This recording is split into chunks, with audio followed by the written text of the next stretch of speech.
When jumping with a parachute, everyone is afraid. Do not believe those that say they were not afraid. It is not true, and it would be unnatural. Stanislaw Sosabowski. 3, 2, 1, 0.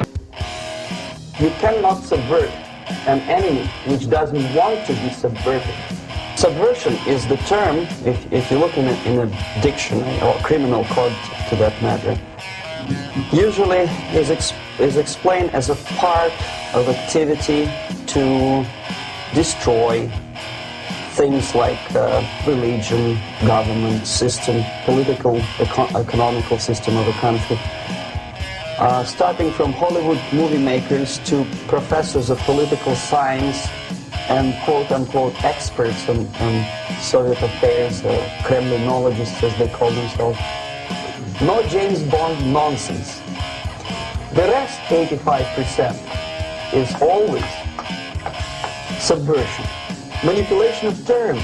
We think that subverter is a person who is going to blow up our beautiful bridges. But according to the law and law enforcement systems of the Western civilization, it's not a crime. Subversion can be only successful when the agent of subversion has a responsive target. Subverter is a student who comes for exchange, a diplomat, an actor, an artist, a journalist like myself. It's most of this activity is overt, legitimate, and easily observable if you give yourself time and trouble to observe it, which means always a destructive, aggressive activity aimed to destroy the country, nation, or geographical area of your enemy. It's a two-way traffic. United States is a receptive target of subversion.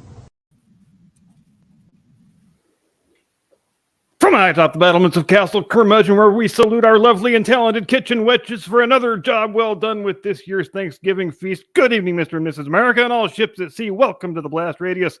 Here is your Decline of Western Civilization news roundup for the fourth week of November 2023. Dateline Hypocrisy Land, Monday, 20 November. According to the conclusions of a study released this week by Oxfam International, the top 1% of the world's wealthy elites are responsible for more carbon emissions than the bottom 66% of the world's population. But wait, I hear you say, aren't those the same sanctimonious, hectoring assholes who are always lecturing us about how we're going to destroy the world if we don't get rid of our pickup trucks and gas stoves? Why, yes, they are. But in all fairness, nobody ever accused these idiots of being unduly burdened by self-awareness. And besides, we all know what the standard response is from the super rich crowd when somebody points out that they are either one, the world's biggest freaking hypocrites, or two, maybe they don't really believe as fervently in the climate change religion as they would like us to believe they do. That standard response is to say, sure, maybe my yachts and private jets and palatial mansions and fleets of gas-powered automobiles produce more emissions in 5 minutes than the average pickup truck driving gas stove owner does in 235 lifetimes, but it's okay because I pay for all my carbon offsets. Which, of course, is just the 21st century version of a decidedly 14th century mode of thinking, which says my sins do not count because I have bought all the required indulgences from the church and I have a letter of commendation from the Pope to prove it. Because, ladies and gentlemen, there really is nothing new under the sun, monster. Dateline Washington, Tuesday, 21 November.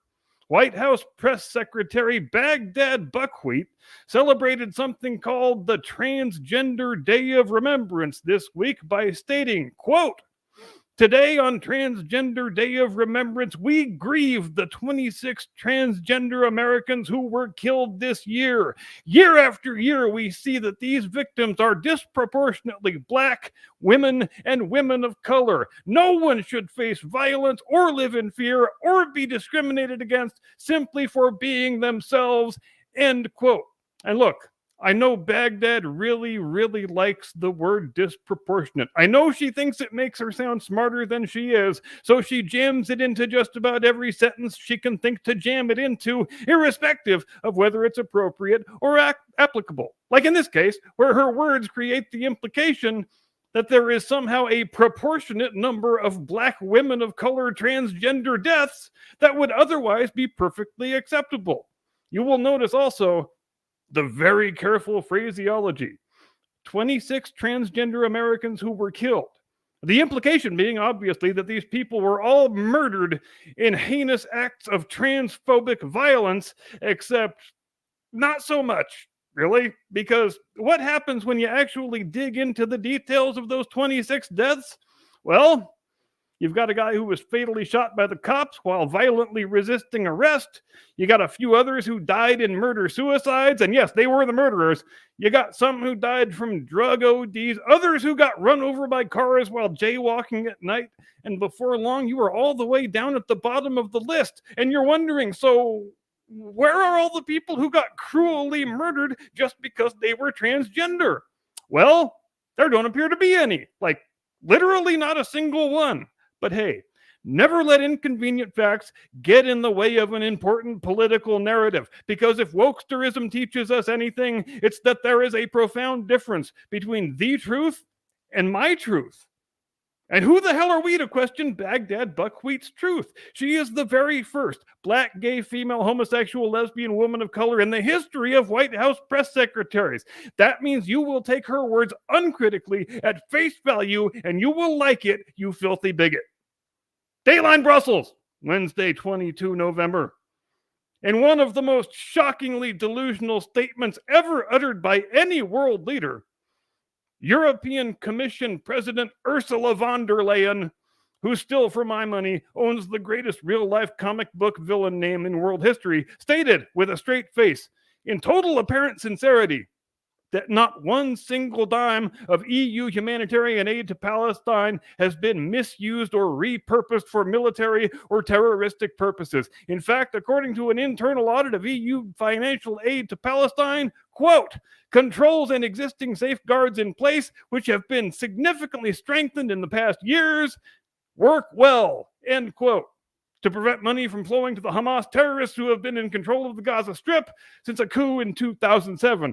But wait, I hear you say, then who paid for all the tunnels and guns and missiles and bombs and RPGs and paragliders, among other things, that were used to facilitate and execute the massacres and kidnappings of 7 October?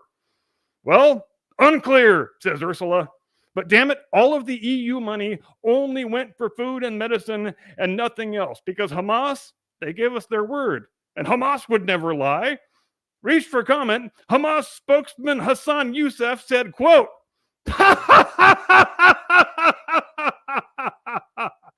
end quote.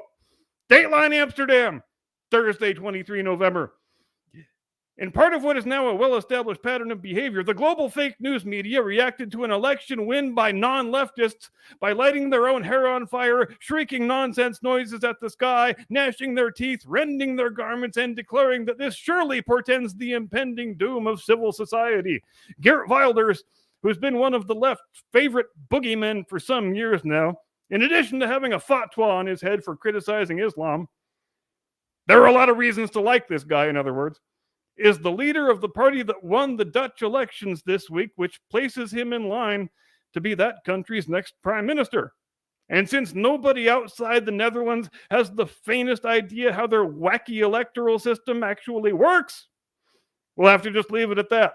But suffice it to say, the mere reality of a Wilders-led party prevailing in a national election has caused all kinds of paroxysms of terror on the part of fake news performance artists across the whole world. And here is just a brief sampling. Quote, "This is not good for democracy," said one sober, dispassionate, totally unbiased journalist, apparently unaware that democracy sometimes means your guy doesn't win. Quote, "This is our 9/11, shrieked another. Quote, "It's a dark dawn. This is a threat to our society," bellowed a third, because this is all it takes to be branded a dangerous radical right-wing lunatic nowadays, saying crazy things like, "We would like to preserve our own native culture," or Maybe we should be the ones to decide how many people emigrate into our country and who they are. Reached for comment, President of the European Commission, Ursula von der Leyen, said, quote, "I'll get you, Geert Wilders, and your little dog, too," end quote. Dateline Hollywood, Friday, 24 November. Terminally unfunny comedian and certified crazy person Kathy Griffin stated in an interview with Vulture this week, whatever the hell Vulture is, that she safeguards her mental health by making animal noises during yoga sessions. I say again, she safeguards her mental health by making animal noises during yoga sessions. Specifically, she meows like a cat and moos like a cow. Quote, and this is an honest to God quote, folks. I did not make this up. "It's when I get on all fours like a kitty cat and then I arch my back and I am instructed by my teacher to say the word meow. I feel like a fucking fool, but I do it. And then I unarch my back and wait for it. I moo like a cow. PTSD is a bitch, and when I get PTSD attacks, I can't stop vomiting. So if I have to meow like a kitty cat and moo like a cow, I'm gonna fucking do it," end quote. Now, as you may recall, Griffin's mental health crisis began when she voluntarily posed with the fake severed head of President Donald Trump and then was shocked, I say, when she was dropped by her employers and investigated by the Secret Service. Because what the hell kind of monstrous misogynist country do we live in where a female public figure can't pose with the president's severed head and be safe from any professional or legal recriminations whatsoever? So then, following the standard script from maniac leftists who do indefensibly stupid things, she, of course, painted herself as the victim. Because, of course, she did. She sang all the standards, all the greatest hits, like, "I'm getting death threats," and "I have PTSD," and "these Trumper MAGA assholes have ruined my whole career and taken my life away." Reached for comment, Morris the cat said, quote, "On behalf of the entire feline community, we want nothing to do with Kathy Griffin," end quote. And that, ladies and gentlemen, is this week's Decline of Western Civilization News Roundup. I hope it was as good for you as it was for me. And if it was, do feel free to join me for a post-coital cigarette after the show. Now pour yourself a nice tall glass of potato vodka, because we're going in deep, hard, and Polish tonight. And with that, I send it over to my lovely and distinguished colleague, your friend and mine, the one and only Mr. Caucasian Sasquatch. What is up, bud? Welcome to the Blast Radius. That is not necessarily a news anchor, Captain Curmudgeon, and he's just chilling like a villain over there. Check him out. My light is visible. It's not cool. It's not supposed to be visible. You can't see my light. See him behind the curtains? That ain't good. I can not see your light. How are we doing tonight, folks? We're doing good. We got a couple of folks in chat. We got Ajot and me. Hi, Ajot. There's more folks here, but they're hiding. They don't want to admit it. That's what it is.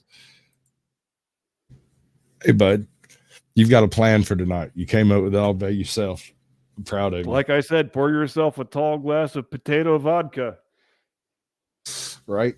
You want to explain this setup? You want to tell them what they're Yeah. I will set things up. We're going to talk about the Poles tonight. The Poles in World War II. There's a lot of misconceptions, I think, about the Poles in World War II. The standard narrative that people think they know, and even people who have a pretty good familiarity with the Second World War, is that 1 September 1939, the Nazis rolled across the Polish border and pretty much steamrolled the motherfuckers, and it was all over but the surrendering. And that's really not, and there are these myths that say the Polish, they were doing charges with horse cavalry against columns of panzer tanks, and that's not true. I mean, it's a funny story, but it's not true. And the fact of the matter is, for the first couple weeks of that thing, it was a closely run contest. They were holding their own. It was not a foregone conclusion that the Germans were just gonna flatten the sons of bitches and be done with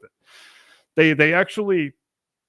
The Poles actually won a few battles even. They held their own for 2 or 3 weeks, but this was, of course, all during a period when the Brest-Litovsk Treaty was still unknown to the rest of the world until, of course, the day when the Soviets invaded across Poland's eastern border, and then the matter became something more of a foregone conclusion, because when you've got the two biggest armies in the world invading you from the west and the east, respectively, there's really only one way the thing is going to go. And though Poland, they had a good modern army. They weren't quite up to the level of the Germans, but they had enough stuff to defend themselves with. But not a two-front war trying to beat off the Russians and the Germans at the same time.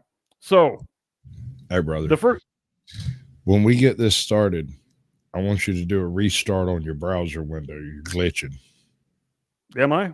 Yeah. Once we get picked up and rolling. Okay. Oh, look, I am glitching. Yeah. It started when you were doing your monologue, but I listened to it on YouTube and it was coming through pretty clear, so I just let it roll. And then it cleared up a little bit for a while, and it started back up. But go ahead. I'm sorry. I was just saying that before I forgot. No, it's okay. I wish I could figure out why that happened. It's a buffering thing in the browser. We sat backstage for a while before, and it just, I'm sure if you just you just drop out, restart the browser window, come back in, you'll be fine. Right, you talk to the people. Talk to the people for a minute, and I'm going to drop out and come back. All right, bud. So basically, Hitler wanted some sausage, right? And so he rolls into Poland with his whole sausage brigade over here. Is that not the right story? I think I'm telling the wrong story. But seriously, folks, we've got a little bit of a show going on over here, and I've got a little bit of a plan to go along with it. So we've got some Poles doing Polish things, and we're going to check that out while he figures the rest of it out. Non-Polish people, they seem wild and free-spirited, aggressive and opinionated, and sometimes a little too much. But if you've had a history like theirs, you might understand why. For the Poles have had one of the darkest stories in all of humanity's myriad of cultures. In the modern era, they have had a... That is true. The Poles have had a rough time of it. In fact, given the location over there where they occupy, you'd be hard-pressed to find a group that has a more of a difficult history. Yeah. And like we were saying backstage, if there is any nation of people on this earth who have earned their right to a bit of nationalism, it is the Poles. He's not wrong.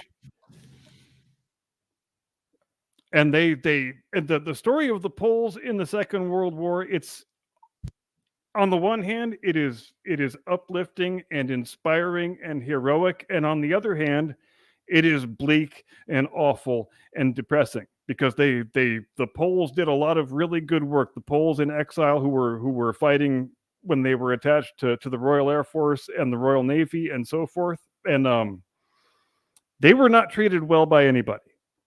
The British sort of led the Polish government in exile, and then the Polish personnel to believe that they were going to be involved in the liberation of their own country. And it is an irony, it's a rather big irony, that the entire animating cause of the Second World War was the British and French guarantee of Polish independence. That is the whole reason why the world went to war. But then in the event, no effort was ever made to actually liberate Poland, which is pretty shocking when you think about it. And so all these Poles who at great danger to themselves, escaped and made it to England to continue the fight, they were lied to and told that they were training to go in and liberate their country. But then you've got Operation Barbarossa that happens, and then all of a sudden the Soviet Union is one of the Allied nations. The Soviet Union that is still occupying and subjugating the entire eastern half of Poland, which kind of sucks when you're one of the Polish guys who's fighting on the Allied side, because they don't want you doing anything that might piss off Stalin, even though he's occupying half of your country. He might have your family prisoner, but don't say anything that pisses off Uncle Joe. Even still, they think, okay, well, we're training, and they're going to use us to liberate our country, and it'll work out fine, except it didn't. They got used for other things. There never was any Allied invasion of Poland. It was decided pretty early on that one of the concessions that would have to be made is that Poland would effectively have to be given to Stalin, given to the Soviets. You know, that's going to be your country. That you can keep them under your boot heel. But there was no other alternative though. Any attempt to take that wide swing left to go and take Poland back in the process of going back to it was out of the way. Yeah, and it would have been easy to tell that to the Poles themselves instead of lying to them that they were like, especially the first independent parachute brigade, which wound up being which is one of the main things we're going to talk about, which was. They were involved in Operation Market Garden. They were the third wave of paratroopers. They had been training the whole time since they'd been in England that they were going to drop into Warsaw and help in the liberation of their own people. And then it was decided, maybe let's not do that. We'll let you help out with this Market Garden thing if you want. And it was the same deal with 303 Squadron. They thought they were going to eventually have a chance to fly missions in support of the liberation of Poland. That never happened either. And those guys weren't even allowed to have their exploits celebrated in the British press because Joe Stalin didn't want Poles being celebrated because obviously he's occupying half the country. So you wind up with a whole lot of unfair bullshit that gets heaped on these Polish guys. And even at the end of the war, they're not even allowed to stay in Britain. They are sent back home. Many of them are imprisoned. Some of them are killed. They're all persecuted. And there's where you wind up with the depressing end of the story. Can we trade Uncle Joe for Little Joey?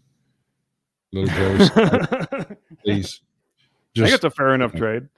Okay, because Uncle Joe makes me think of Biden, and Little Joey makes me think of Stalin. Well, you're confusing Uncle Joe with Grandpa Joe. Oh, you mean Cadaver Joe? President and semi-animated Cadaver Joseph Robinette Biden Jr. Robinette Biden Jr. Oh God. Mm-hmm. Oh, it makes my head hurt so bad.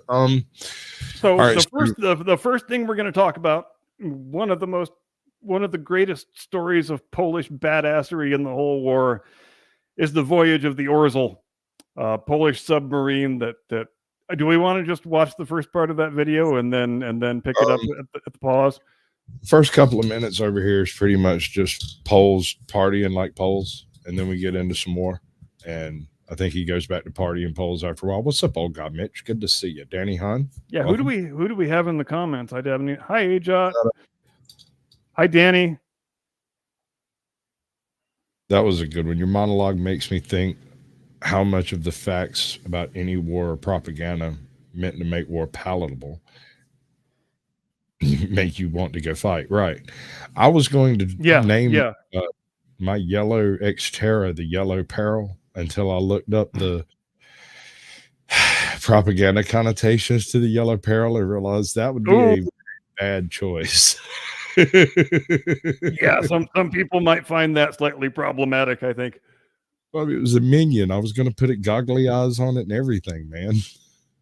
All right, let's let this roll for a few minutes. Let's let it roll for a minute. Homeland to call their own for only a combined half a century or so. The rest of it spent under the boots of one tyrant or as the puppet of another. They value their freedom in a way that only other cultures who felt that boot on their neck really understand, and it's why in every war they've ever fought throughout their entire history, they've distinguished themselves as the most dedicated warriors on the battlefield. The traditions of the Polish military and their tales of valor are some of the most cherished and storied parts of Poland's history for very good reason. The winged hussars riding to the rescue of Vienna, the Polish Legion under Napoleon, the Polish destroyer Piorun charging down the Bismarck, the heroes of 303 Squadron shooting down German bombers at twice the rate of British pilots. There are so many stories and legends I could tell. But today, I want to tell a story that not many people know unless they go out of their way to learn it. It's a story of ingenuity and courage in the face of overwhelming odds. A story of men who never gave up and carried the day despite being in an almost impossible situation. This is the story of the Polski Statek Orzel, or in English, the Polish ship Eagle. Yeah, what he said. So I'm disappointed that he called a submarine a ship. A submarine is a boat. That's end of complaint. I have I will allow this. I'm Oh, feeling seriously. very If you ask any submariner, they'll say no. We serve on boats. We don't serve on ships. So what's up with the Eagle here? Where do they go? What do they do? What's their thing? The Orzel is a second-hand Dutch submarine that has been in the possession of the Polish Navy for about half a decade at this point. And bear in mind that there hasn't been a Polish Navy for very long because Poland hasn't had a coastline for very long. Up until the end of the First World War, Poland is a landlocked country. And as part of the Versailles Treaty, they are granted the Polish corridor, as it came to be known, that splits off East Prussia from the rest of Germany. And so now that we've got this little strip of coastline, then, well, let's get ourselves a navy. And so by 1939, they've got a... Wait a second. Hold on. What harbor did they pick up? Is it a deep water harbor? One moment. I mean, that would have to be... I mean, if we running submarines in and out of it, it'd have to be a deep water harbor, wouldn't it? They sailed out of... God, I don't know how to pronounce that. Freaking Polish language. Yeah. Oksivy? Oksivy? Oksivy. Yeah. Yeah, let's just call it that. Yeah, that's where they were when the war started. And then the word goes out from the Polish Admiralty when things start going sideways, especially after the Russian invasion, and it looks like Poland is going to be subjugated, that all Polish vessels, and they've got that means mostly submarines and destroyers, they should operate independently, and each captain is given the option. You can either sail to a neutral port and be interned for the duration of the war, or you can take your chances and try and make it to Scotland and fight on with the Royal Navy. And that's exactly what Orzel attempts to do. Except the crew has some reservations about the captain. The crew isn't certain that the captain wants to fight. Some of them get the impression that maybe the captain would prefer to just sail to Sweden and sit out the war interned on shore. And the first officer and the rest of the men are unsure about this. And the story gets very murky at this point, where it's difficult to discern what's true and what isn't, since, you know, the boat winds up being sunk under a year from this point, and nobody survives to give their version of the story. But they wind up in Estonia, in the port of Tallinn. Where the rules of the day say that a combatant vessel is allowed to enter a neutral port for provisions and repairs, but they only have 24 hours, and then they have to get the fuck out. So Orzel radios ahead to Tallinn, and they say, "Our captain is gravely ill. He's got typhus. He's contagious. We're coming into your port. He needs to be immediately taken off the ship and hospitalized." And that's what happens. But we don't really know if the captain actually had typhus or actually was sick at all, or if if this was just a plot to get him the hell off the ship because he didn't want to fight, so the guys who did want to fight could go and fight. So possibly condone mutiny. Yeah, on some level, I guess it may have been a mutiny, and it's possible that the guy really did have typhus and was deathly ill, and it's really impossible to answer that question one way or the other. Okay, all right, cool. So let's see what they actually did and how close you got to right. It's my favorite part. This is the story of the Tallinn incident. Our story begins in 1931, and when I say begins, I mean quite literally begins. There is a reason all of Poland's daring naval escapades take place during World War II. Turns out being practically landlocked for centuries is not conducive to dominating the high seas. As part of the Treaty of Versailles ending World War I, Poland was established as its own sovereign nation, which included a strip of land leading to the port city of Gdynia and the free city-state of Danzig, overseen by the League of Nations. This strip of land they'd had access to the ocean 50 years ago, and its bro. existence separated. No, seriously, if Poland had access to the ocean 100 years earlier, I think it might have been a totally different war. Yeah, I think you're probably right, and we also probably shouldn't go without mentioning that the creation of that Polish corridor was one of the proximate causes of the Second World War, because Germany didn't very much like having their country partitioned. And one of the animating causes for them wanting to invade Poland was to eliminate that corridor and make their country whole again, as they saw it. Yeah, right. Reaching East Prussia from Germany would be the casus belli for Nazi Germany to invade in 1939. See? But the Polish Republic had already been invaded before by, surprise, surprise, who could have guessed, the Soviet Union in 1919. It was a brutal war, and it pushed the newly created nation right to the brink. However, a heroic victory in defense of the capital Warsaw turned the tide, leading to a devastating counterattack that vanquished the invaders and forced them to the negotiation table. The miracle on the Vistula, as it came to be called, guaranteed and secured their independence. But with a chaotic, militaristic Germany on one border and a humiliated, very angry, rapidly industrializing Soviet Union on the other, keeping that freedom was going to require some insurance. All right. So what could they possibly put in front of Stalin to say, no, you're not going to do this? And what could it possibly be that could also hold off the Germans? I don't know. When did they negotiate the Brest-Litovsk Treaty? I want to say it was the start of 1939, so basically 9 months before the start of the war. I mean, well, Stalin obviously was very desirous of controlling Poland, and he figures maybe I can come to an accommodation with Hitler. We each take half of Poland, and then we don't have to fight each other. And that's Stalin actually trusted Hitler, amazingly enough. He thought that's the way it was going to go. But then then 20 June 1941 rolls around, Operation Barbarossa begins, and Stalin is disabused of that thinking, and then he stays in bed for 3 days because he can't accept that he was wrong. Yeah. And from that day forward, Russia enacts its standard protocols for dealing with invasion, which is to retreat, cede ground, and let the war machine grind to a halt on the vast tundra that they're giving them.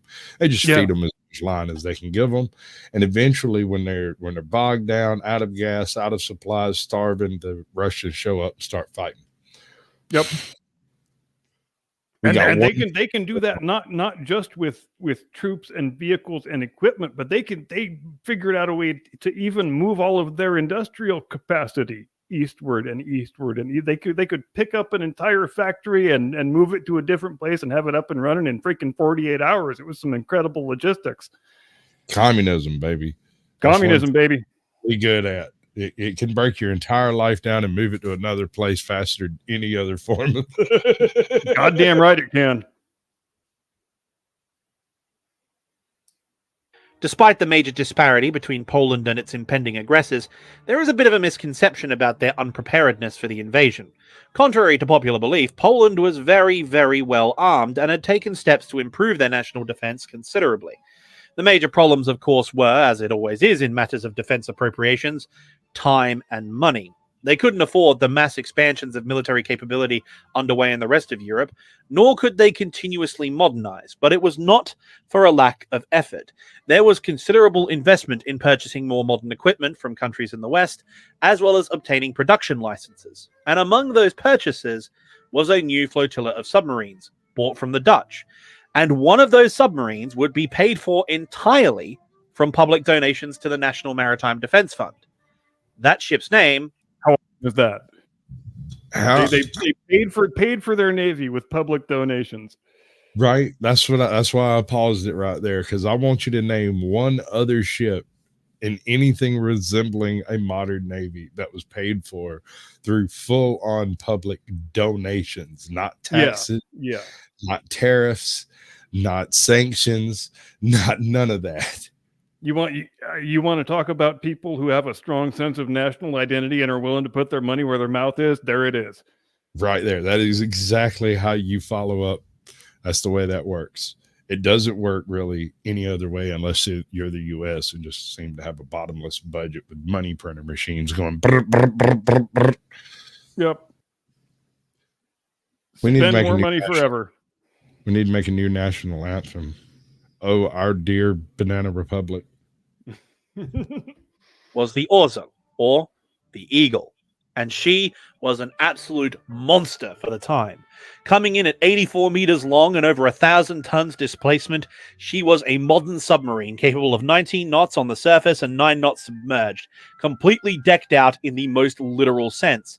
A 4-inch deck gun for anti-shipping, a 40 millimeters Bofors gun for anti-air defense, and 12, count them, 12 torpedo tubes. 12! With a reload for every single one. That is an ass load of torpedo tubes. That means they could have 24 fish in the sea so fast and be gone. Never existed. I didn't even know you could put a Bofors gun on a submarine. That was news to me. I can't believe I didn't know that. Well, I don't understand how the thing still works after it's submerged, but I guess they figured out something. I don't know. I might have to look into that. Yeah. Because I really thought about it. I don't know. But wow. It was a seriously deadly and expensive machine, but there was method in the madness. The Polish Navy's logic was, rather ironically, similar to the Soviet navies. Competing with the major European powers, ship for ship, the naval powers that is, wasn't going to work. They just didn't have the maritime infrastructure or the coastline or the overseas interest to justify it, or the tonnage to compete. Submarines are affordable and effective relative to surface combatants, not to mention survivable. They can sink several ships, each 3 times their cost on average, while being very good at both reconnaissance and blockade running, as well as deploying special forces and spies behind enemy lines, that sort of thing. They're very useful. So one of the equivalencies that a lot of people try to utilize for submarines in a seagoing battle is sort of like stealth aircraft in a modern air battle, but that's not accurate, because it's not so much that you don't know the submarine is there. Half of it's the terror of knowing the submarine is there, but not knowing where. Yes. So you got a sonar guy in here who can hear that he's over there somewhere, probably a quarter mile away. Maybe. But we're talking very early sonar, and we're talking people guessing. And you also have much narrower margins for the guys in the submarine, because Second World War era submarines have a very limited amount of time that they can stay submerged without having to come up. I think people lose sight of the fact that at this stage these are still very much vessels that run on the surface and only submerge when they're attacking or evading attack. Right. And the only reason I had a question about a deep water harbor for a submarine is during deployment, they deploy submerged, if at all possible, so as to evade detection, so that everyone thinks they're still in dock, right? Because almost all sub docks are also covered for just that reason. But yeah, no, can you imagine if the Poles had had access to a deep water harbor before World War I? That might have changed the complexion of a whole bunch of things. A whole bunch of things, dude. They'd have started their Navy 100 years earlier. They'd have started. Had a submarines running around in the First World War. Could you imagine it, dude? A whole bunch of Slav Chads running around the Atlantic telling the Germans they need to chill. And for a country that's only had a Navy for less than 20 years, and all they've got is a handful of secondhand subs and a handful of secondhand destroyers, they acquitted themselves not very badly. No, I mean, actually, they did good. Especially considering they had zero freaking experience out the box. I mean, the vessels that actually made it to Scotland and linked up with the Royal Navy and served for the remainder of the war, all of them served with distinction and had very good statistics.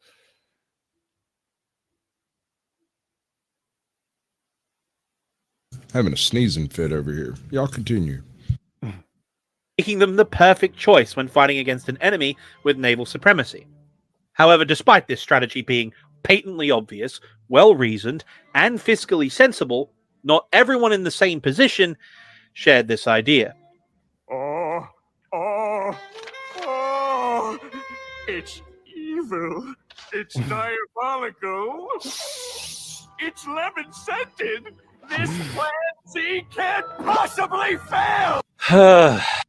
So there was this push between World War I and World War II. I can't remember what groups were trying to do this, but they wanted submarines and shotguns rendered war crimes. Shotguns, eh? Shotguns and submarines, yes, sir. They were on the same list as being a level of atrocity that should be just absolutely verboten, like right up there with chemical warfare and stuff. Yeah, Nobody told Napoleon he likes his grape shot. right. It's never be the same. Even after all the decades of research and all the books written by my seniors, how the so-called Ubermensch conquered most of Europe is still a mystery.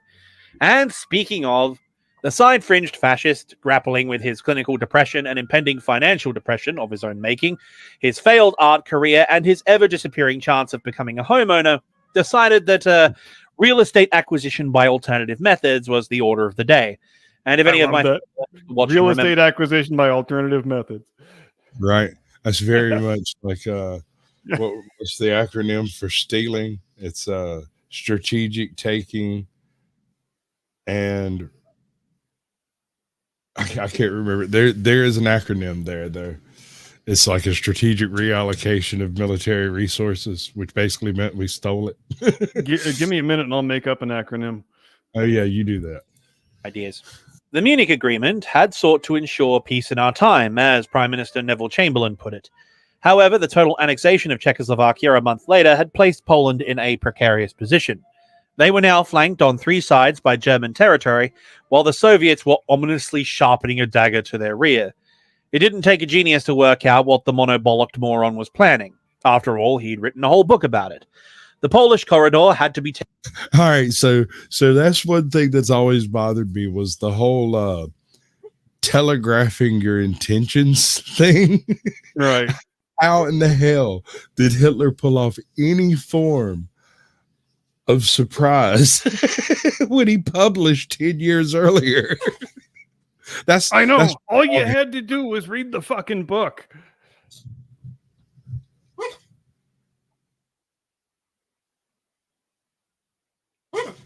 You hear this?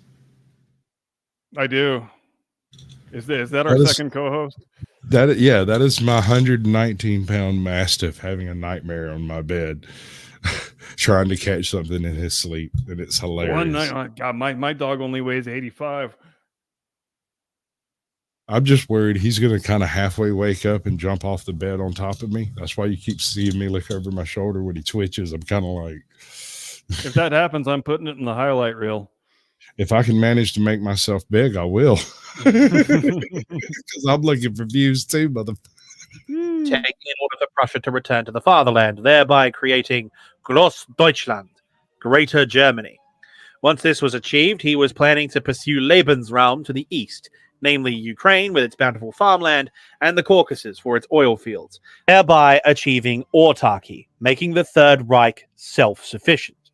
But of course, to make all this possible, they would be required to occupy Poland to ensure territorial integrity and provide a launchpad for their invasion. Conflict with Germany was inevitable. But thankfully, the Western powers had solemnly guaranteed that should Poland be attacked, the Entente Cordiale would ride to their rescue. Even so, the Poles had no illusions. As determined, to be honest, stupidly defiant as they are, I don't think the Polish language even has a word for surrender.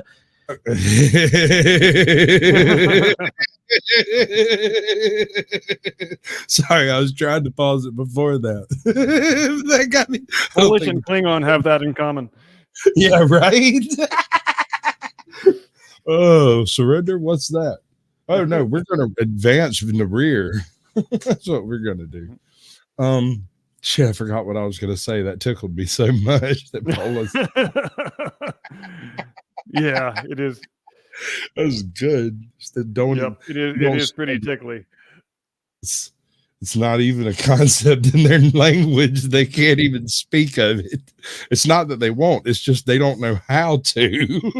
Well, and that actually, since we're on the subject, that wound up being a fairly big problem in 303 Squadron in particular, because as great as those guys were, and as well as they acquitted themselves, they really needed it drilled into their heads, things like flying in formation and not abandoning your wingman, because the combat flying they had done while their country was being invaded in September of 39, they didn't have a whole lot of time on formation flying and the finer points of airmanship. It was pretty much get in whatever plane is available, get the fuck in the air, and shoot the fuck down whoever you can.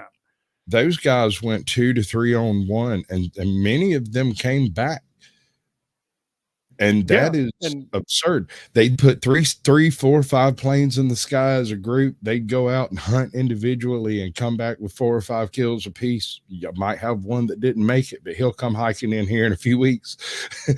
Yeah, damn thing put out on me over yonder. Yeah, they get to England and hook up with the RAF, and they think they're going to just be allowed to fly the same hell for leather seat of your pants kind of flying that they were doing before. And the RAF says, no, actually, this is the RAF. We don't do things like that around here.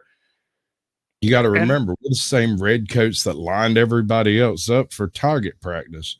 We're going to do the same thing for you boys. And obviously, the RAF raises a fair and valid point, because if the only thing animating you as a fighter pilot is the desire to kill the other guy, then you're going to get killed before he does. You have to instill yourself with a certain amount of discipline and team playing if you want to actually win the thing and not just get killed in a blaze of glory. Yeah, that's a good point, because the Red Baron didn't win the First World War. Remember? That's not the way that played out. He went out there as a lone gunman and made an immaculate, miraculous kill count and got shot by a random asshole with a 7.62. Yeah, some random Australian on the ground.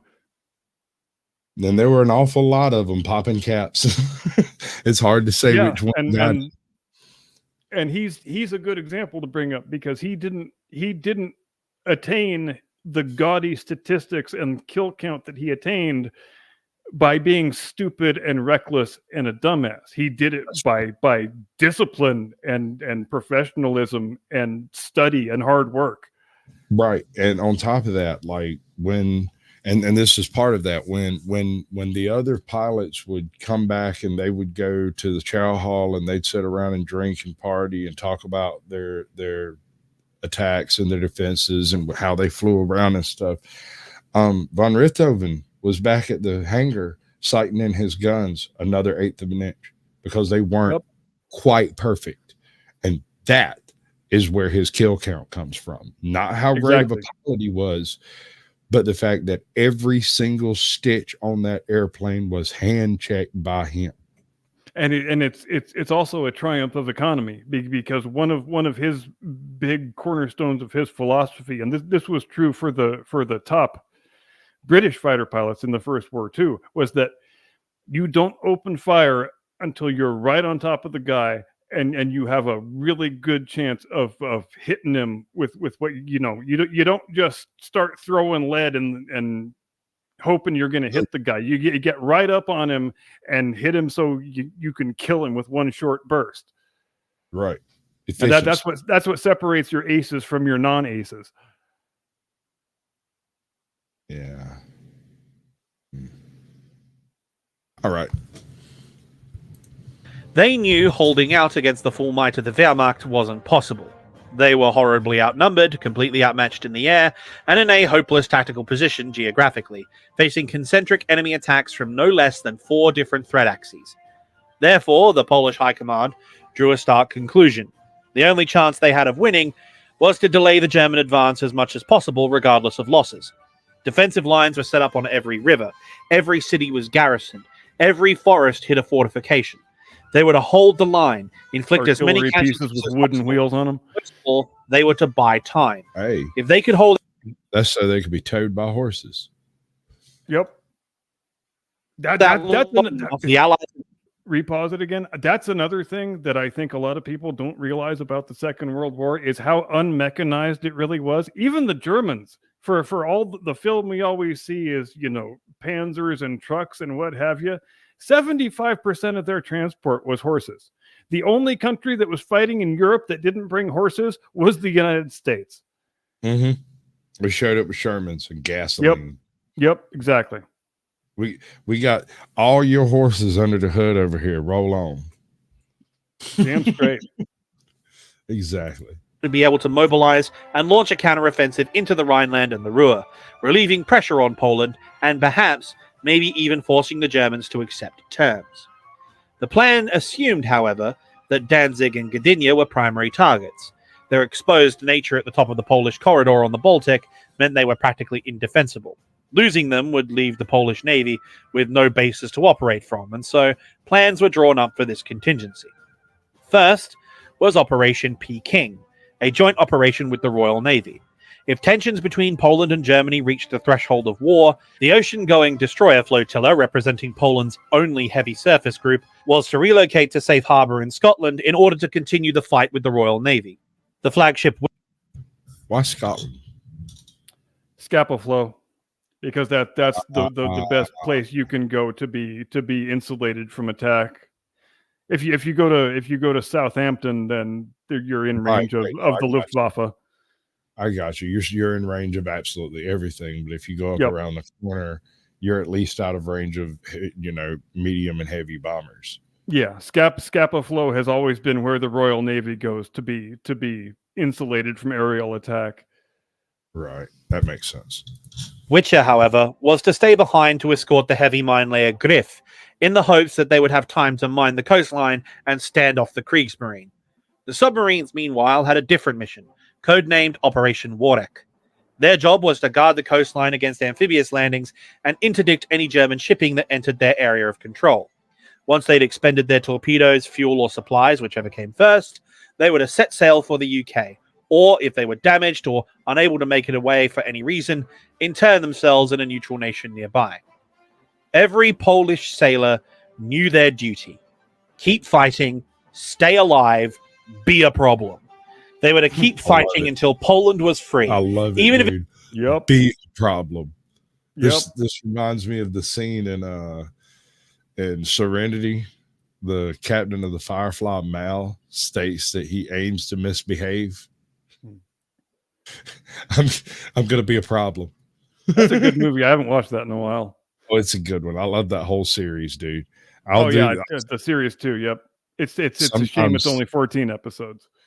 Sometimes in the after show, in the after dark, I'll put Firefly on and play all the way through until the cycle through all the way through to Serenity, and then start back over. It's just playing in the background. I love that show. Oh, it's good. Yep. It took sailing all the way to Canada as Wehrmacht troops landed in Operation Sea Lion and marched to Buckingham Palace. And if how they fought in our version of history is any indication, they would have done exactly that. As September 1st, 1939 dawned, the Polish flagship Wicher was preparing to conduct mine-laying operations with Griff, while the submarine flotilla was maintaining a readiness posture. The call to battle stations came suddenly and with very limited information available. Luftwaffe airstrikes were already in progress across practically the entire country, throwing the Polish command and control system into complete confusion. This was the modern incarnation of Bewegungskrieg, maneuver warfare, a doctrine nicknamed, rather erroneously, by the media, as Blitzkrieg. I swear to God, if I hear anyone use the term Blitzkrieg in an academic context again, Geneva's going to need a bigger suggestion box. With no orders to go and their operation. Unless you're Canadian, and then it's just a checklist.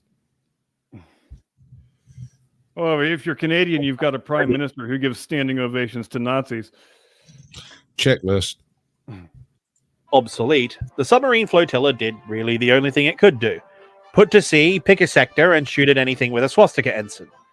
The Orzel left its moorings on the Hel Peninsula opposite Gdynia and sailed in... Wait a second, that's a pretty good game plan. That's going to work. Yep. There's nothing that could go wrong. It's very simple. They can't screw it up. I think we got a chance at this one. This is no market garden. This is no market garden indeed. Into the Baltic, and it wasn't a moment too soon. As they were leaving port, the battleship Schleswig-Holstein, which had snuck into Danzig under the guise of a goodwill visit the week before, began opening fire on the Polish fortifications dug in on the Westerplatte Peninsula, signaling the attack for German troops waiting in East Prussia. The first instinct of the submarines was to attack the battleship, given it was so close, and that was indeed the orders going out from Poland's Admiralty. But small escort craft and destroyers from the Prussian enclave had already begun to assemble, while the Luftwaffe began arriving en masse over the city. In the shallow waters of the bay, it would be near suicidal to attempt an attack. Orzel's captain, Captain Henry... All right, before we go, what do you do as captain of the Orzel? As captain of the Orzel, probably the same thing they did in the event. Because they took damage when they were leaving the port, whose name I don't want to try and pronounce again. Mm-hmm. So they needed to effect repairs before they could try and make it to Scotland, because they've got no radio, they've got an oil leak, and I think they've got hull damage. So they need to put in to a neutral port and use their legal right to use 24 hours and effect repairs and take on provisions. The choice they have, the captain, this guy, he wants to go to Gotland in Sweden, and it's known by the first officer and the men that he has friends there, and they suspect, like we were talking about before, that he might not really have that much stomach for fighting, and he might be more eager to just get to the neutral port and stay there and sit out the war. But he falls ill, or either he falls ill or there's a mutiny. Take your pick. I guess that question will never be answered, and they wind up putting into a neutral port in Estonia, where they're going to have a better chance of escaping than they would from Sweden. True. And I think that was probably the correct play. You look over and realize the blitzkrieg is on. They're taking the city.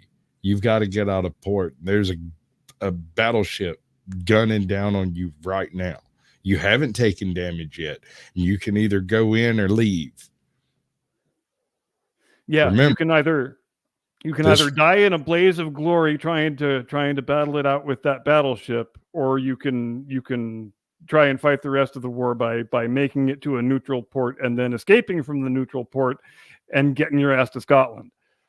Well, let's be honest. Inside that harbor, that's not a combat. That's a kill mission. That submarine is not going to have any problems with that battleship. The issue is in the tenders and the destroyers that are with that battleship, and they're fielded. So your only real accurate choice is to loose a handful of torpedoes and dip. This has more torpedo tubes than any sub sailing. We got to have one pointed that way, right? And the downside of that is if you fire on Schleswig-Holstein and sink her or disable her, she might then be blocking your way out of the harbor. So you have to consider that too. I hadn't thought of that. I guess that's the point. It's still just a kill mission. If she decides to go for the battleship, there's not much that battleship. But yeah, there's a lot of really momentous decisions that you have to make without a whole hell of a lot of time to deliberate. Virtually no information. Yep. Good Lord. Hives. Especially after you lose your radio. Right? Blind as hell too. And then when you're trying to make it to friendly waters, at one point these guys had the British and the Germans and the Russians all shooting at them at the same time because they had no radio and no way of signaling their identity. And it's a submarine, and you shoot first and ask questions later. and it's not like you've got a big flag flying off your mast. Might have to figure that one out. Just in case, you know. Kloszikowski, I apologize for the Polish name pronunciation going forward. Sincerely, my Polish friends, I am sorry. Captain Kloszikowski made the correct call in that regard. Attacking it would be a bad idea. However, it would be, at least according to his crew and the Polish Navy, the only correct call he'd make. As the submarine took up its patrol station, they came under both sea and So you got what? It's 36, 46 people in this boat. All 44 of them were like, no, kill it. Yep. No, it's a suicide mission, but kill it. Yep. We want to kill it. Yeah. And that was, like I said, that was the trouble you had with a lot of the Polish personnel was their desire to kill the enemy was far beyond rational. And it was just going to get themselves killed, which, unbridled male hubris has a tendency to do that. An air attack. The German minesweepers M3 and M4, having spotted them while surfaced, moved to engage, while German patrol aircraft spotted and fired on them, forcing Orzel to dive. What followed was an aggressive pursuit by the Kriegsmarine vessels, resulting in a depth charge attack that caused shock damage and an oil leak. But with excellent handling and more than a fair share of luck, the first officer, which directly proves they got within direct engagement range of at least one destroyer. Yes. Yeah. Jan Grodzinski managed to give the German minesweepers the slip. But, I hear you ask, why was the first officer stepping up and handling this situation? Well, here is where it gets a bit murky and controversial. Captain Kloszakowski had been hesitating to take decisive action, and it was his timidity that led them to blundering into an ambush. Now, after taking battle damage, he ordered the Orzel to make way for the island of Gotland in Sweden so they could effect repairs in neutral waters, an act that would most likely result in internment should the Swedish Navy discover them, which some of the men suspected was the captain's intention. It was en route to Gotland that Captain Kloszakowski developed a serious illness suspected to be typhus, which some historians suggest was brought on by a nervous breakdown. This was reported to Fleet Headquarters, who, after being apprised of the situation... No, it was from Private Gottlieb coming over and stomping a mud hole right off in the captain's ass and going, "Sir, you are standing down." Yep. Yeah, and I guess we run into the question of where exactly is the line between mutiny and not mutiny. Hold on. What's the symptoms of typhus? Let me check this out right quick. I'll let it play. Situation ordered the Orzel to either run the risk of returning to base past the whole Kriegsmarine Baltic fleet, or break out to a neutral port, repair the ship, and then run for the UK. Needless to say, they chose the latter, but they would end up changing destination. Apparently, Captain Kloszakowski had established some... Okay, so our symptoms for typhus is abdominal pain, back pain, dull red rash that begins in the middle of the body, a fever, hacking, dry cough, headache, muscle and joint pain, nausea, and vomiting. They worked him over. Loss of your will to fight.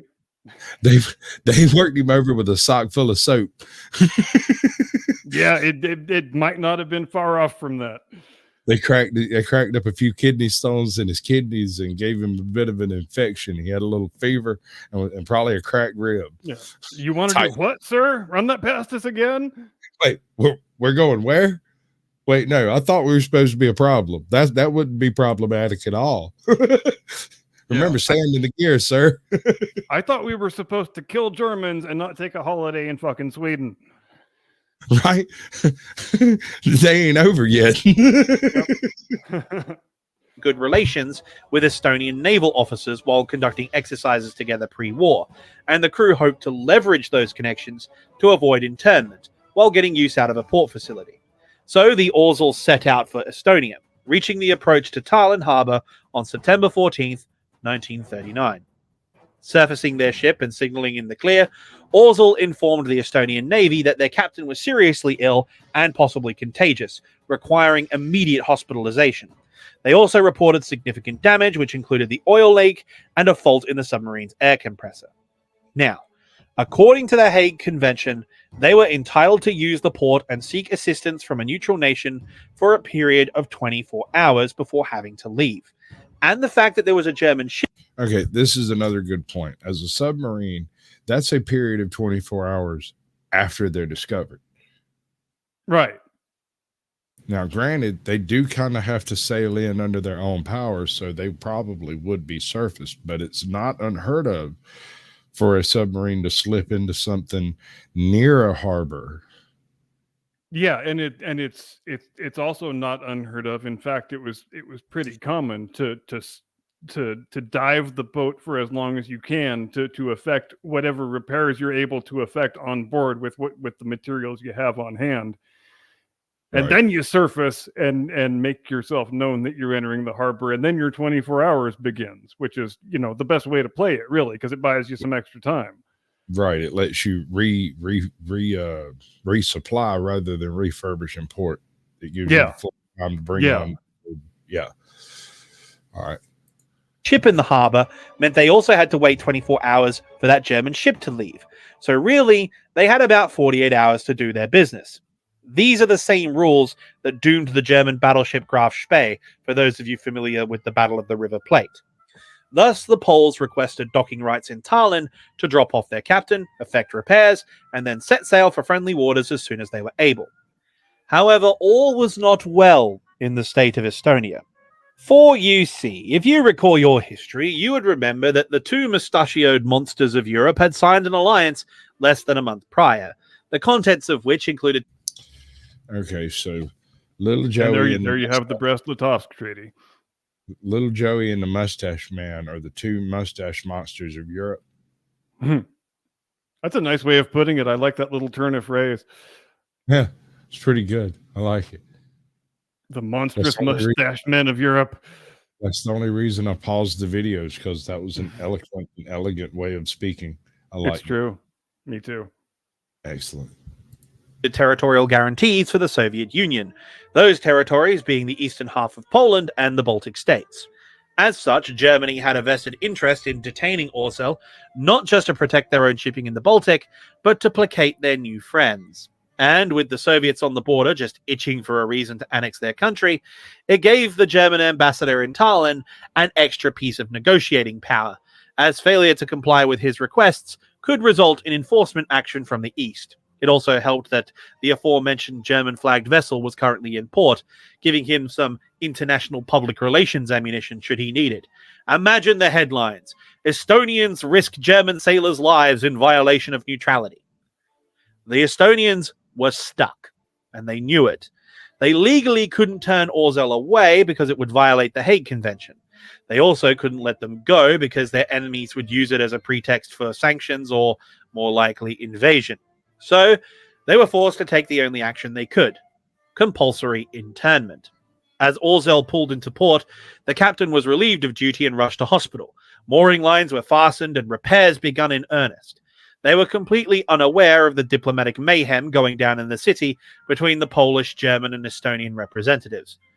Before the Poles had time to realize something was going wrong, two Estonian patrol ships pulled alongside and ordered them to lay down arms and surrender their vessel for internment. The Poles... All right. So you have 43 Polish gentlemen on board, all of them rip-roaring and ready for a fight, that were just allowed to resupply their stores and probably about half tank right about now. Yep.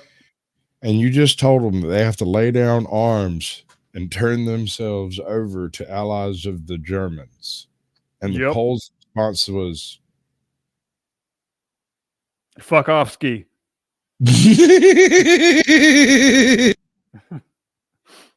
Right. were dumbfounded. This was a breach of the Hague Convention, but also the time-honored code of the sea.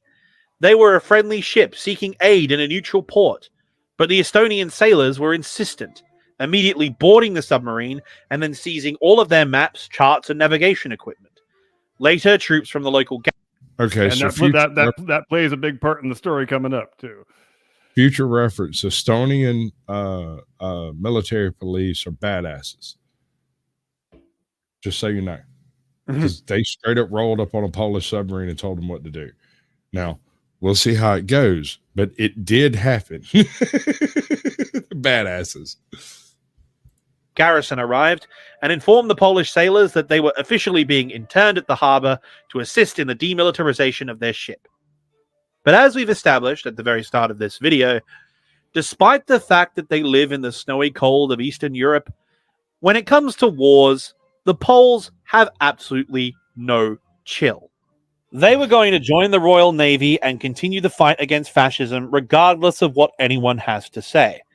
And if that meant taking somewhat drastic actions, then so be it. In fact, the Royal Navy attaché to Estonia visited the crew of the Orzel in port and handed them his business card, and on the back was simply written, "Good luck." Right. Over the next 2 days, the crew of the Orzel steadily began There was absolutely no doubt in any single individual's mind what was fixing to take place. You have one of the stealthiest creatures ever devised by the hand of man in the hands of some of the biggest slob chads you've ever seen in your life. And they were told to put down arms and give up. Yet they didn't understand. They thought you wanted a gift. So they'll give you some shells on the way out. And these guys were fully committed to either getting the hell out of this harbor or dying in the attempt.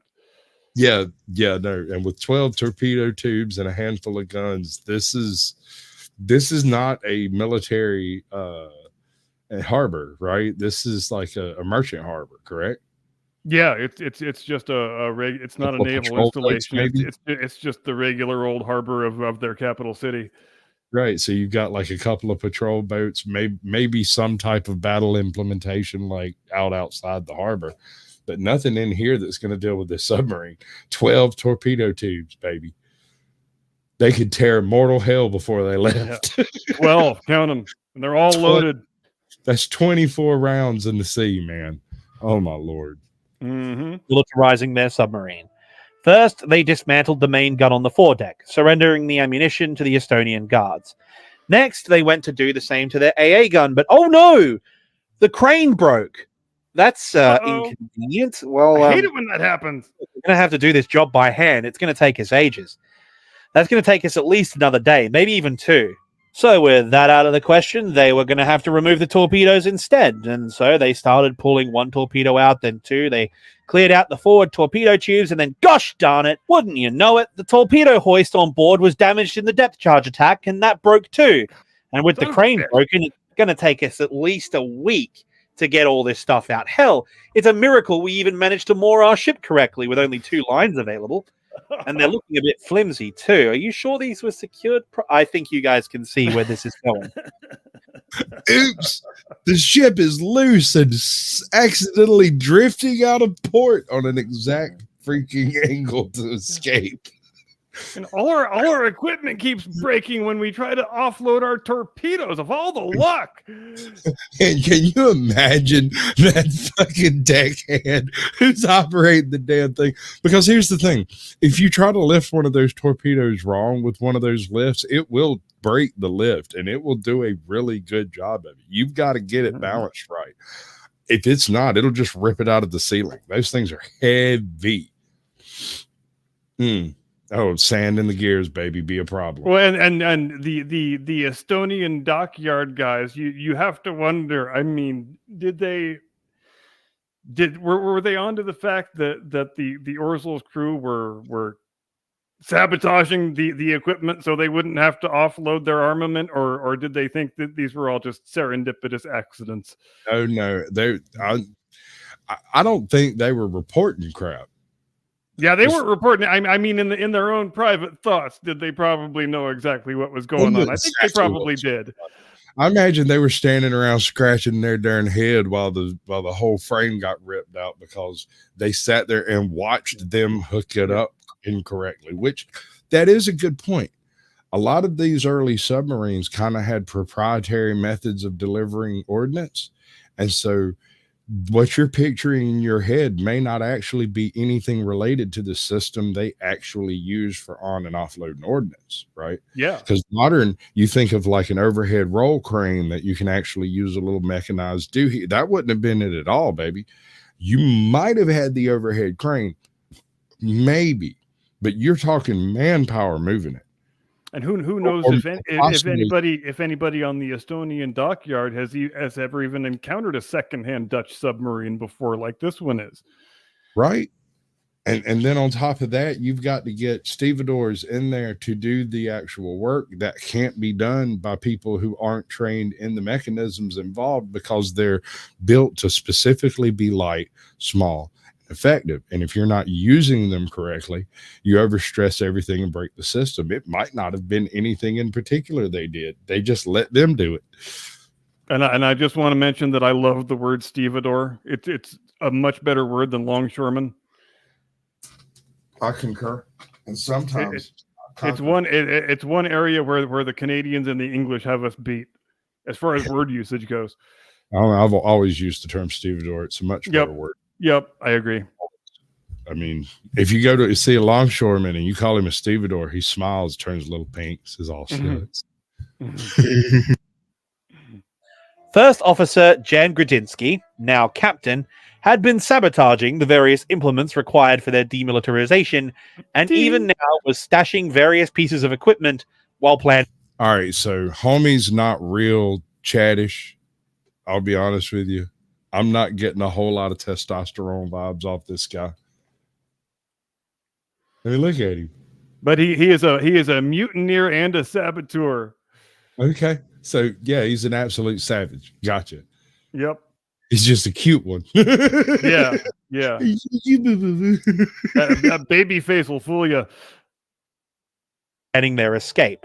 While during their off hours, the crew went fishing in a dinghy to check the depth of the harbor and check the layout for an escape route. They were going to... Can you imagine 5 of these guys lined up on a boat? Zzz, kabloop, zzz, dup, dup, dup.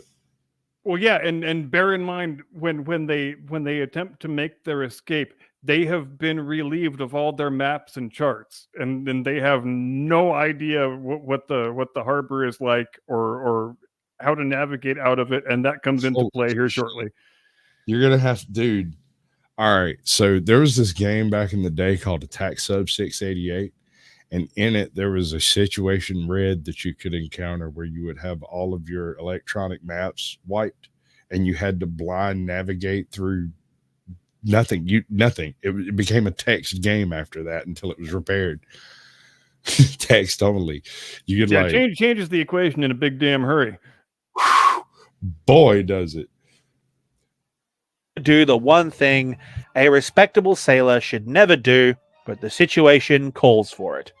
And if I may invoke the spirit of the fictional space pioneer Mark Watney from The Martian, they were imprisoned in Tallinn, and since their ship was interned, it was technically under the jurisdiction of the Estonian government, so they were planning on breaking out of a federal detention center in order to steal a ship from a neutral nation, which would then be used to attack other vessels in international waters, which, by definition, makes them pirates. Arr. Boom! Arr! Aye, hearties. So it's time to be pirates. Is it a crow and a metal peg leg? Oh, we got to have a peg leg in there somewhere. Absolutely. I would have cut off one of my men's legs just so I could have a peg leg. Remember immediately, Private Durkin, front and center. What is up? It's come to my attention that we are pirates. Oh, that is awesome, sir. Wait, don't we hang pirates? Doesn't matter. We need at least one mate with a peg leg. You're first mate. I'm first what? First mate. What does that mean? You get the peg leg. But I have both my... Ow! If you want to go kill Germans, that means we have to become pirates, and that means I have to divest you of your lower right leg. I'm sure you understand. Yeah, don't feel bad. I'm going to be wearing an eye patch. Yep. I've still got my eye, but I'm going to wear the patch anyway. We're still undetermined on who gets the parrot. Right. Well, we haven't found a parrot. We got a magpie. Good enough. We are talking about balls. Any colorful bird will do. Close enough. These Polish pirates were about to do what they call in the business some gangster shit. Dude, I'm going to go get that clip of sound and I'm going to put it in our intro. That gets my vote. Him saying some gangster shit. I love it.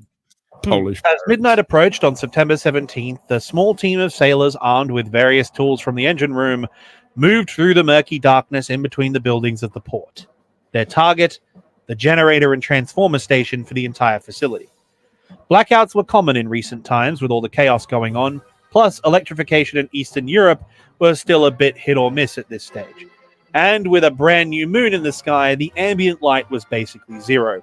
Meanwhile, the rest of the Poles were in the process of getting ready to leave. There were 2 armed guards manning their ship. They would have to grab these guys and disarm them before they could raise the alarm. To do that, they'd have to approach stealthily, meaning the signal for the operation's start would be their comrades cutting the lights. Psst. Hey, mate, I've got 2 bottles of vodka. Just wander the fuck off. Speaking of things they never train you for as a submarine crew, sabotage operations on land targets, that's one of them. Yeah, no, I gotta give you that one. But I think this comes back to the original statement that these guys weren't originally submarine crew. They were originally infantry. And then the Poles were like, hey, we got a Deepwater Harbor. We need some submarines. Okay, who's going to man them? You, that guy, this guy over here, and the dude with the big ears. Yeah, they've got to do all manner of military multitasking that nobody has been trained for just to get the fuck out of this harbor. Right? And do it blind, deaf, and dumb. Yep. Yeah. No radio, no maps, no charts. See no evil, hear no evil, speak no evil on the roll, bro. That's how Chad can you be in one moment? It's freaking mental. Just the idea of trying to blind sail out of this place underwater, under power at night. Well, that doesn't matter. Let's be honest. If you're underwater, it doesn't make a damn what time of day it is. Well, if it's daytime and you're at periscope depth, that'll help you a little bit. But then obviously the other guys can see your periscope, so it's a win-lose situation. Well, at night you do have lights on the shore.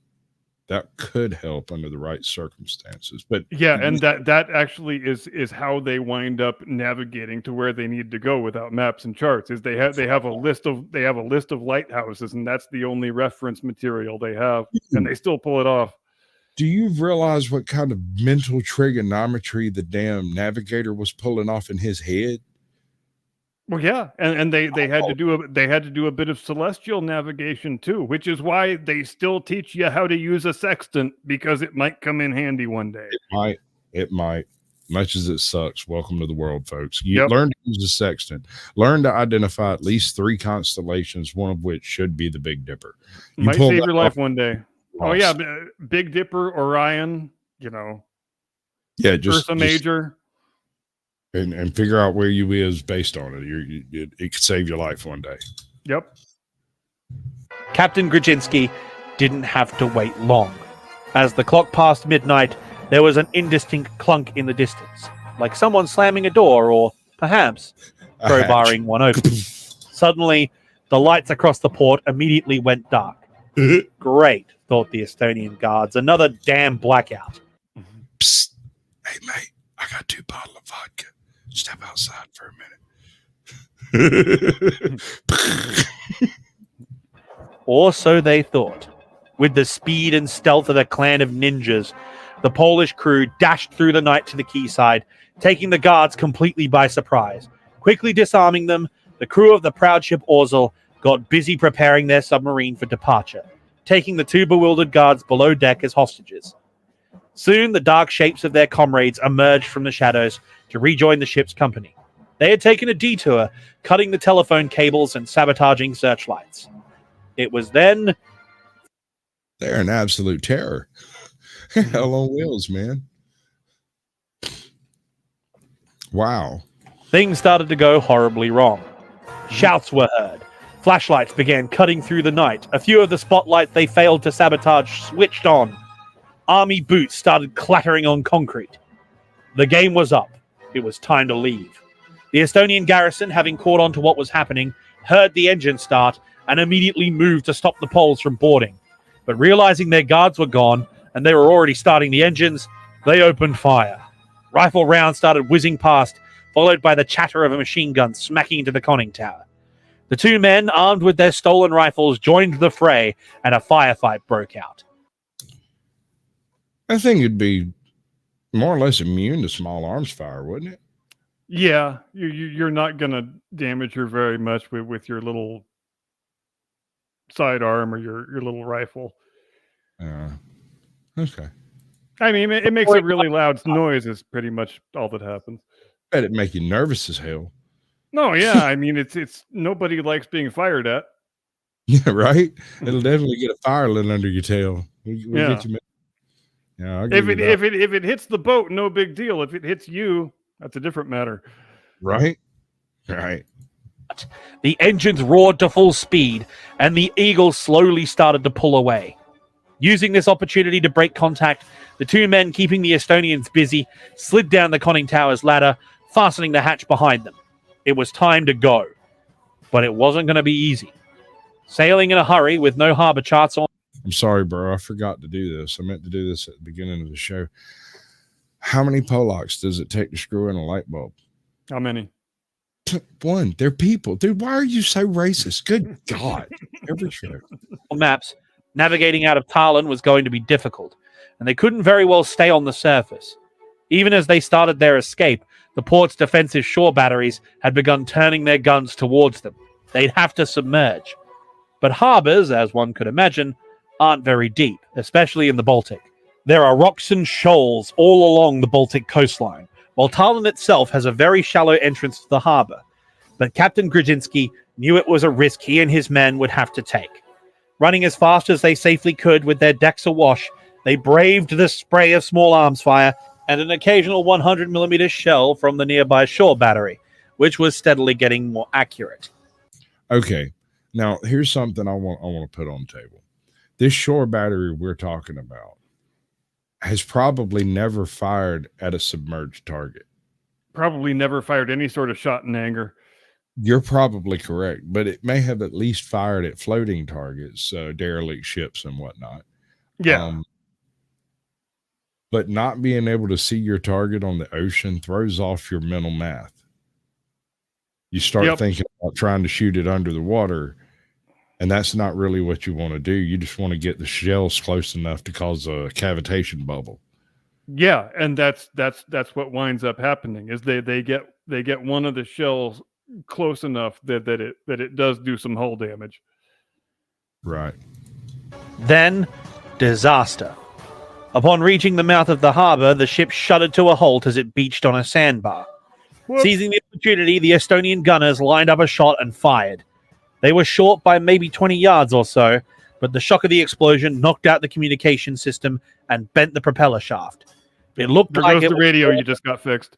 Captain was thinking fast. With open water in front of them, he ordered an emergency blow of the ballast tanks and all ahead full.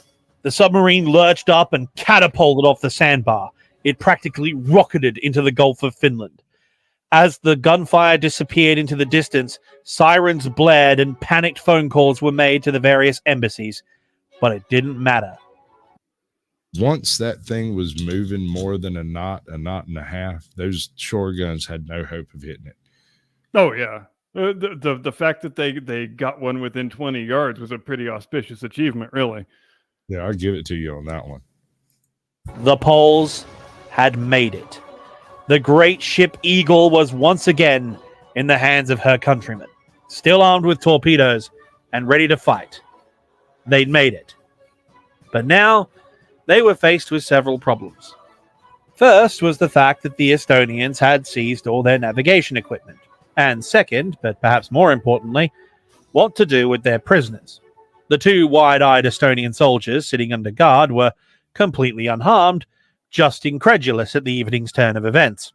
They would be breaking just about every law and treaty in the book if they attacked the Germans with them on board. But they couldn't go back to Estonia since they were, understandably, really pissed. So they did the only logical thing they could do. They sailed to Gotland in Sweden, surfaced the ship, and deposited both men in a rubber raft offshore with a fresh set of clothes and all the cash they had on board. When the Estonians asked... Well, that was pretty nice. Pretty damn civilized of them, really. Yeah, that was really civilized of them. Hey, brother, you know we got a minute and a half left. 2 minutes. Yeah. Yeah. How you want to handle it? Let's give it another 2 minutes and then we'll talk out. All right. Why they were being so generous, the Poles replied, men returning from the underworld deserve to travel first class, considering the Germans and Soviets had declared them dead. After dropping off their 2 prisoners, they now return to their main issue. However, their navigator had come to the rescue. He kept a lot of reference material on board to help him in his navigation, including a book which had a map marking Europe's lighthouses. Using this book, they could follow the coastline and... All right, buddy. So how you want to peel this one out this week? Should I just talk us out? Yeah, man, that's pretty much where we're at. Here, let me do the cool thing. Thank you, ladies and gentlemen, very much indeed for joining us this week. As every other week, we sure do appreciate it. We only talked about one of the 3 things we planned on talking about. I guess we talked about the other 2 things briefly, but as ever, where the hell does the time go? We hope everybody had a delightful and edifying Thanksgiving weekend. I know I sure did. We will see you next week. Have a great day and a pleasant tomorrow. See you next time. Do not comply. Get off my lawn.